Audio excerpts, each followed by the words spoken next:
What's up guys, ATCG here, and today we have a Banlist prediction video.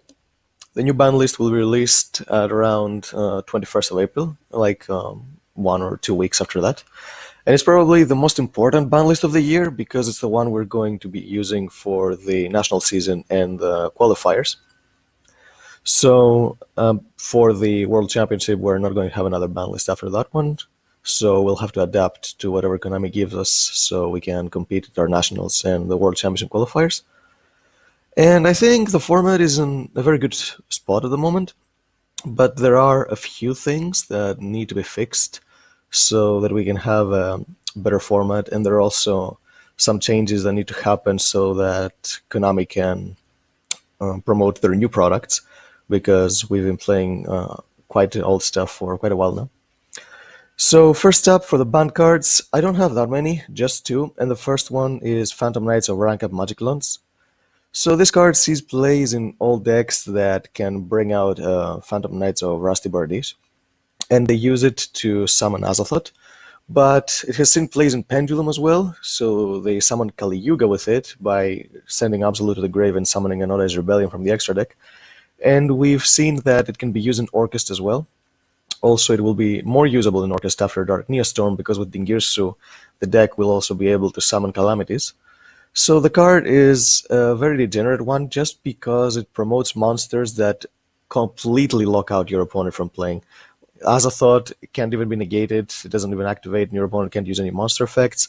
Kali Yuga does activate, but other than stopping all monster effects, he can also heavy storm the field. So he is good against all kinds of decks, while Azathoth is not good against decks like Altergeist or Subterrors. And Calamities also has the same function while preventing your opponent from attacking too. So this card is a very, very bad one for the game, I think. I don't think Bardiche is the problem. Bardiche promotes more interruptions, like a couple of Fog Blades or more extensions, and I think it's a good card for Warrior and Dark-oriented decks, so I don't think Konami should go after Bardiche. I think the rank up is the problem because it promotes unhealthy playing. It can be stopped, but it's not a consistent way of stopping it, like Twin Twistering during the draw phase or summoning a Packardrops or a Kaiju. But I think the card will create more problems in the future if Konami lets it go through. It's just like what happened with Argent Chaos Force. It promoted monsters that completely lock out your opponent from playing.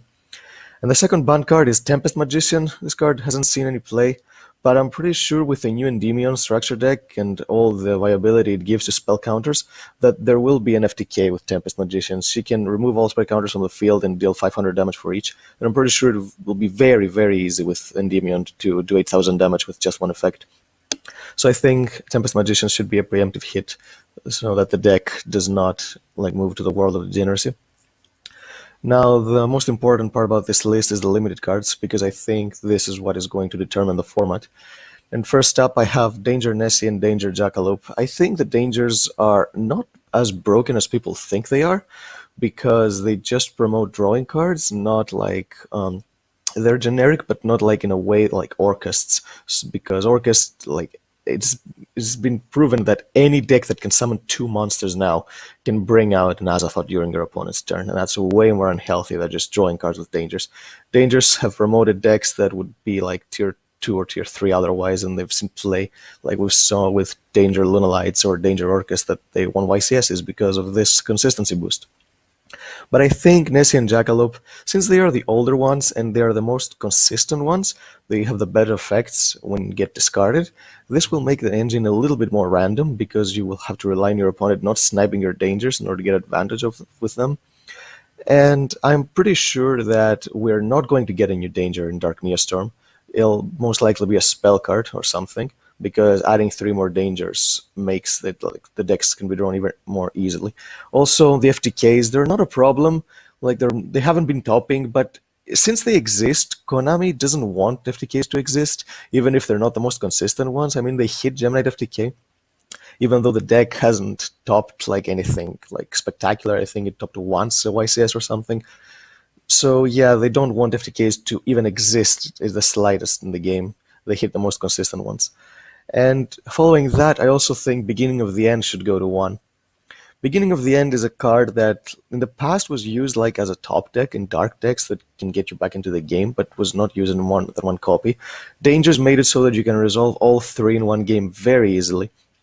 So I think limiting Beginning of the End makes it so that the FTKs are pretty much unplayable. There will be very, very random. It will be like a very low percentage of the games that you'll be able to draw your entire deck. And I don't think Scaldred should get hit, because if they limit Scaldred, that's an indirect hit to Guard Dragons, and I don't think they want to hit Guard Dragons yet. They also did hit Red Eyes Darkest Metal Dragon, but Guard Dragons haven't been that much big of a problem here. They haven't been like in the top 5 decks. So I think Scaldred should stay at 3, at least for now. The next hit is Phantom Sky Blaster. Phantom Sky Blaster has starting seeing plays in Thunder Dragons as well, and also some FTKs, and it's a 1-card starter for the Orcust combo since it gives you 2 monsters on the field with different names, so you can get into a Nightmare. And I think this card will see a lot more play in the future. Token generators have proven that they are not the most balanced cards in the Link format. We started with Scapegoat, now it's at 1. Tomahawk got banned, and I think Sky Blaster is next, because a lot of decks do not even need their normal summon, and with Dangers and Sekka's Light, it's very easy to dig for a Phantom Sky Blaster, so even if it goes to 1, it'll still be a very good card, but not as consistent as it is now with a 3. And the last card is Engage. Sky Strikers, by the time the list comes out, they will have been like a top tier deck for a full year. And even though right now they're not the most represented deck, they still have managed to win like a lot of events. So I think it's time for Konami to finally hit the ban hammer on Sky Strikers. They have dodged 2 ban lists now, and they've just dominated the meta for a year. So I think it's time for Konami to finally hit them. So for semi-limit cards, I have just one, and it's Widow Anchor. Now, it may seem that I'm being harsh on Sky Strikers, but it's like this with every tier 1 deck. Like after a year, it usually gets banned. And I'm not even saying it because I'm biased and I hate the deck. I actually love the deck. It's my second most favorite deck, but I know that it's time for the deck to take a back seat so they can sell the new products. Like we have Salamangreats, which of course they're being very popular now because it's a budget tier 1 deck, but they will also want to sell the new Orcust cards and the new Endymion cards, so they'll pretty much try to make the format based around those 3 decks, and then we'll have Guard Dragons and Sub-Terrors for the 2 like rogue strategies. So yeah, and I think it's important to also semi-Widow Anchor, because even with 1 engage, it's possible to use like twice per turn engage. Not like you could use it 4 times before, now you'll be only able to use it 2. And with semi-limiting Anchor and limiting engage, it also makes the Sky Striker players more reluctant on whether they want to reset their cards with multi-roll, because if they get banished, then they lose their power play. So it restricts the deck in this manner as well. And I think it's a good hit. And I think the OCG, by limiting Kagari, it didn't hit it like as it should have hit it, because now they have cards like Pot of Harvest to recycle Kagari, yes, but some decks are not even using that and are still topping. Yes, Maxi helps that deck a lot, but I think like limiting Engage and lowering the consistency of the deck, not its recovery. The deck will still, even with 1 Engage and 2 Anchors, the deck will still be really good if it gets going, but the problem is to make it get going, because you lower its consistency by a lot. You like take away 2 starters, and you also lower the power with Widow Anchor, so the ceiling of the deck is lowered a lot. Now for some unlimited cards, these are mostly for marketing purposes, I think. I not necessarily agree that they should come back, but I think they will do it because they want to promote some new products. Not the first one. The first one's Construct. I think Construct should come back to 3. It doesn't do anything right now. It doesn't do anything in the OCG, which is it's already at 3. So yeah, it won't do anything for that. The next 2 cards are for marketing purposes. First up, Necros of Unicorn. They're reprinting their whole Necros archetype in dual power, and they did bring back Brionac and Shuriat to like in the previous list. Brionac 3, Shuriat 1.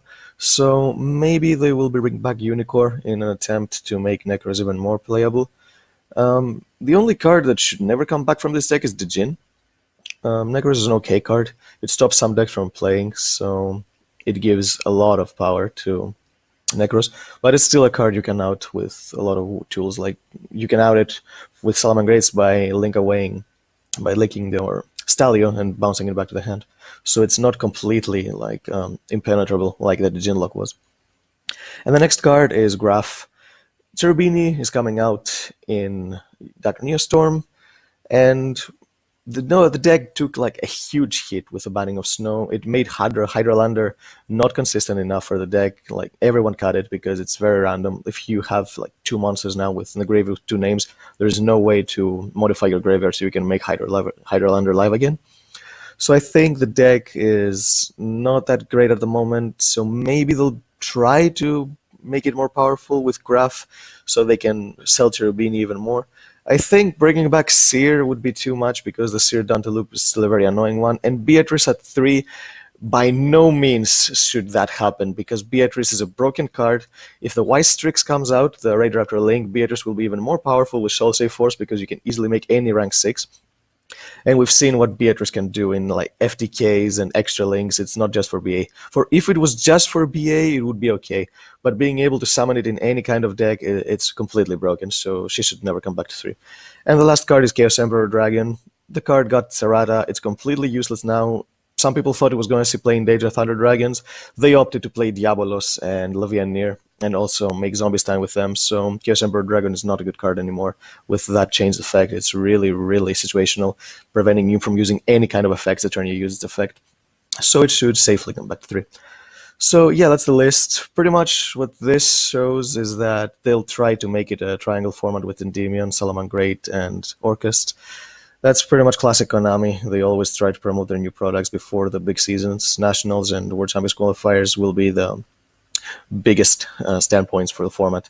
So I don't think they want Sky Strikers to dominate these as well because it's been too long since Sky Strikers came out. So yeah, I didn't mention Altergeist because Altergeist is just been replaced by Subterra right now. It's just a better version of Altergeist. So I don't think anyone will play Altergeist ever again as long as Subterra is around. So yeah, like, subscribe our video if you enjoyed it so you can get more content. Leave us your thoughts in the comments. What do you think should get hit? If you think like it will be a big list like this one or they won't hit a lot. And what do you think the best decks will be for the next format? So yeah, thanks guys. Thank you for watching. See you next time.